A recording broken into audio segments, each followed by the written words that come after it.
नमस्कार दोस्तों, मैं डॉक्टर ऋचा गुप्ता हूं और आज हम बात करने वाले हैं कैटरैक्ट या सफ़ेद मोतिये के बारे में।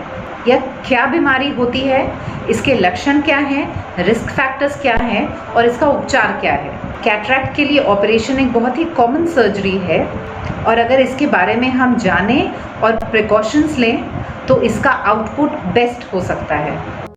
तो सफ़ेद मोतिया या कैटरैक्ट क्या है?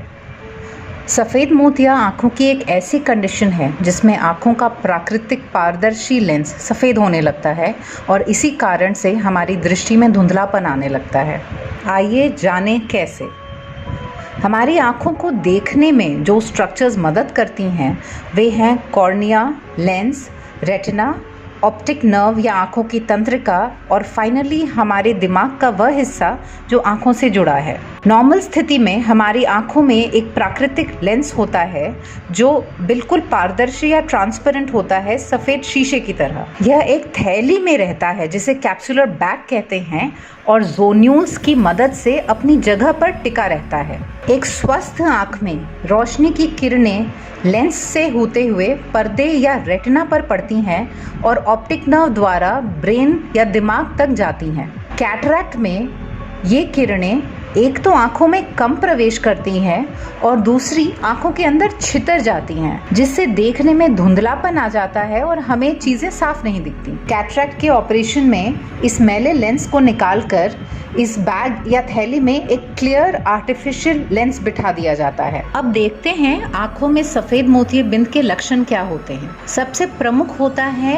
आंखों का धुंधलापन। इसके बाद आते हैं आंखों के आगे कुछ काले धब्बे दिखने या फिर रोशनी के चारों तरफ सफ़ेद या रंगीन घेरे दिखना, रंगों का फीका पड़ जाना, रात में ड्राइविंग करने में मुश्किलें महसूस करना। जैसे जैसे आपकी उम्र बढ़ती जाती है मोतिया बढ़ता जाता है और ये सारे लक्षण ज़्यादा सिवियर होने लगते हैं। इस ग्राफ में आप देख सकते हैं कि 40 की उम्र के बाद कैटरैक्ट होने का रिस्क सबसे ज़्यादा होता है। शुरुआती दौर में हम हमेशा कोशिश करते हैं कि चश्मे से रोशनी बढ़ाई जाए ताकि आपको रोज़मर्रा के कामों में परेशानी न हो, पर एक स्थिति आती है जब चश्मा भी काम नहीं करता।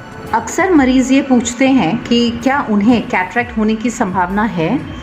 तो अब देखते हैं कैटरैक्ट से जुड़े सारे रिस्क फैक्टर्स के बारे में। हमने अभी देखा कि इस लिस्ट में सबसे पहला नाम आता है एज या उम्र का। अब कोई भी तरीका नहीं है कि हम बूढ़े होते जाएं और हमारे बाल सफ़ेद न हों। ठीक उसी तरह आँखों में भी मोतिया बिंद होना नेचुरल प्रोसेस है, इसको रोका नहीं जा सकता है।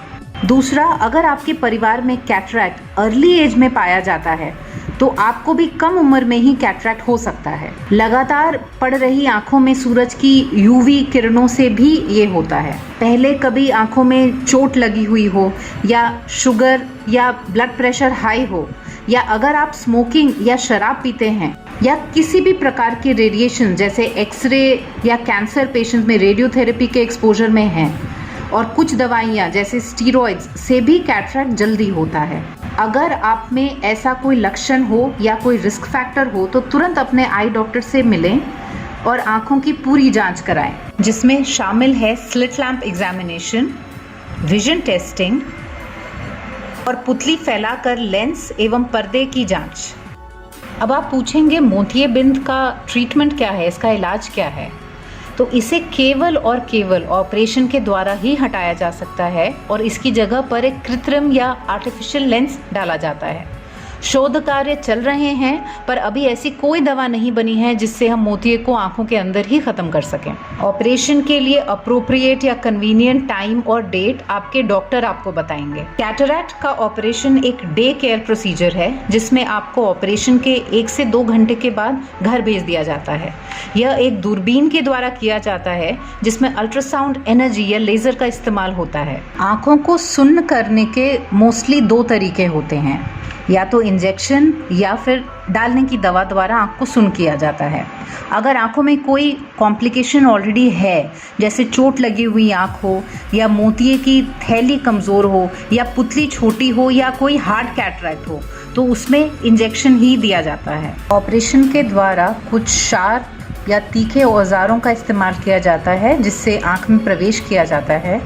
आँखों के अंदर कुछ दवाएं पड़ती हैं और उसके बाद जिस थैली की मैंने बात करी थी वो मोतिये की थैली को खोला जाता है।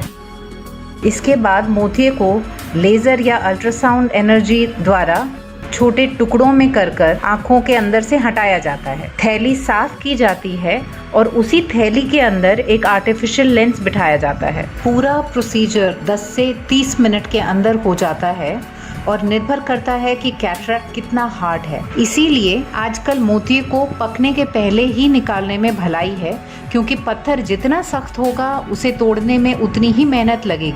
वैसे ही मोतिया जितना सख्त या हार्ड होगा एनर्जी उतनी ज़्यादा लगती है, जिससे ऑपरेशन के बाद सूजन रहती है और पूरी तरह आँख को ठीक होने में ज़्यादा समय लगता है। इस पारदर्शी लेंस से आँखों के अंदर पूरी रोशनी पहुँच जाती है और हमारी नज़र साफ हो जाती है। क्योंकि यह आर्टिफिशियल लेंस ट्रांसपेरेंट या पारदर्शी होता है तो आँखों के अंदर पूरी रोशनी प्रवेश कर सकती है और हमारी दृष्टि भी बढ़ जाती है। पहले के ज़माने में जो लेंस अवेलेबल होते थे वो सिर्फ दूर की दृष्टि के लिए होते थे, नज़दीक के लिए हमेशा चश्मे का इस्तेमाल किया जाता था। पर आजकल जो लेंसेज अवेलेबल हैं उनसे हमें नज़दीक की और बीच की दृष्टि भी मिल जाती है। इन्हें ट्राइफोकल या एक्सटेंडेड डेप्थ ऑफ फोकस या ईडॉफ लेंसेज कहते हैं। इनके बारे में आप अपने डॉक्टर से राय ले सकते हैं। अब हम जानते हैं कि ऑपरेशन के बाद हमें किन बातों का ध्यान रखना चाहिए। आपको बिस्तर पर लेट कर रहने की आवश्यकता बिल्कुल भी नहीं है। 24 घंटे के अंदर ही आप चलना फिरना कर सकते हैं, पर ध्यान रखना है कि दवाइयाँ बिल्कुल समय पर डालें, कमर के नीचे ना झुकें और भारी सामान झुक कर ना उठाएं। ड्राइविंग शुरू करने के पहले अपने डॉक्टर से क्लियरेंस ले लें। धूल मिट्टी और पानी से ऑपरेशन की हुई आँख को बचा कर रखें। आँखों को छुएं नहीं और स्विमिंग और आई मेकअप लगाने के पहले अपने डॉक्टर से अवश्य पूछ लें। गर्दन के नीचे से नहाना है, सर पर पानी नहीं देना है। मुंह पोंछने के लिए किसी गीले कपड़े का इस्तेमाल करना है। सोते वक्त ऑपरेशन वाली साइड की तरफ करवट नहीं लेना है, या तो दूसरी तरफ करवट लेकर सोएं या सीधा लेटें, और उठते वक्त करवट लेके उठें या किसी का सहारा लेकर उठें।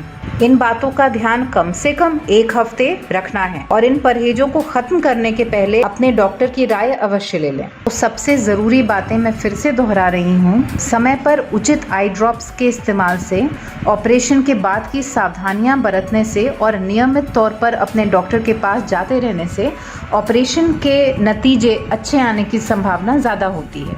यदि आपको ऑपरेशन के बाद धुंधला दिखाई देता है या आंखों में लाली रहती है या कीचड़ आता है तो तुरंत अपने डॉक्टर से मिलिए। एक रेगुलर चेकअप के लिए हर 6 महीने या कम से कम 1 साल में एक बार अपने डॉक्टर के पास आई चेकअप ज़रूर करवाएं। उम्मीद करती हूँ इस बीमारी के बारे में आपने जाना और समझा है। आपकी कोई क्वेरीज या क्वेश्चंस हो तो प्लीज़ हमें कमेंट सेक्शन में बताएं। अगले वीडियो तक के लिए नमस्कार।